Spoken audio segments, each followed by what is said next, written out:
প্রায় 6 ঘন্টা ম্যারাথন জিজ্ঞাসাবাদের পর প্রাক্তন শিক্ষামন্ত্রী পার্থ চট্টোপাধ্যায়ের বাড়ি থেকে বেরোলেন ইডি আধিকারিকেরা। তদন্তকারী সূত্রে খবর, নিয়োগ দুর্নীতির আর্থিক লেনদেন সংক্রান্ত বিষয়ে তাকে দীর্ঘক্ষণ জিজ্ঞাসাবাদ করা হয়। পার্থবাবুর বয়ান এবং নথিপত্রের মধ্যে একাধিক অসঙ্গতি মেলায় বেশ কিছু গুরুত্বপূর্ণ নথি বাজেয়াপ্ত করেছে ইডি। কেন্দ্রীয় বাহিনীতে মোড়া নাকতলার ওই বাড়ি থেকে বেশ কিছু কাগজ হাতে বের হতে দেখা যায় আধিকারিকদের। ঘড়ির কাঁটায় তখন সকাল 10:45।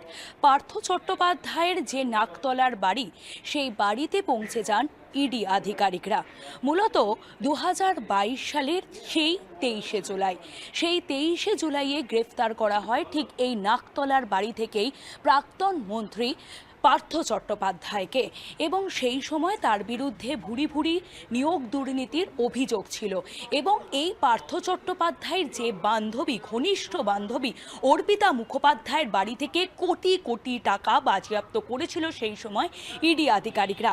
তবে কয়েক মাস আগে জেল মুক্তি হয়েছিল এই পার্থ চট্টোপাধ্যায়ের। বিভিন্ন অসুস্থতার কারণ থাকার জন্যই তার এই জেল মুক্তি হয়ে গিয়েছিল। তবে ইডি আধিকারিকরা তাকে বেশ কিছু শর্ত দিয়েছিলেন। সেই শর্ততে ছিল ইডি আধিকারিকরা যখন তাকে ডাকবেন তখনই তাকে সল্টলেক সিজিও কমপ্লেক্স অর্থাৎ ইডির যে দপ্তর রয়েছে সেখানে কিন্তু হাজিরা দিতে হবে। কমপক্ষে 3 বার ইডি আধিকারিকরা তাকে সমন পাঠিয়েছিলেন, কিন্তু অসুস্থতাজনিত কারণে পার্থ চট্টোপাধ্যায় যেতে পারেননি এবং তার আইনজীবী মারফত চিঠিও পাঠানো হয়েছিল। প্রয়োজনে তার আইনজীবী এমনও চিঠিতে উল্লেখ করেছিল এই নাকতলার বাড়িতে এসে ইডি আধিকারিকরা জিজ্ঞাসাবাদ তাকে করতে পারে। সেই অনুযায়ী আজ সকাল 10:45 অর্থাৎ শনিবার 10:45 ইডি আধিকারিকরা সশস্ত্র কেন্দ্রীয় বাহিনীকে নিয়ে এই বাড়িতে জিজ্ঞাসাবাদ এবং তার সঙ্গে নথি যে ভেরিফিকেশন অর্থাৎ ডকুমেন্ট ভেরিফিকেশন করতে চলে আসেন এবং প্রায় 6 ঘন্টা পর এই জায়গা থেকে বেরোন ইডি আধিকারিকরা। ইডি আধিকারিকরা যখন বেরোচ্ছেন তাদের হাতে বেশ কিছু নথি আমরা দেখতে পাই, অর্থাৎ যে সমস্ত নথিগুলোতে কিছু অসঙ্গতি ছিল সেই সমস্ত নথিগুলোকে বাজেয়াপ্ত করা হয়েছে, এমনটাও ইডি সূত্রে খবর আমরা পাচ্ছি।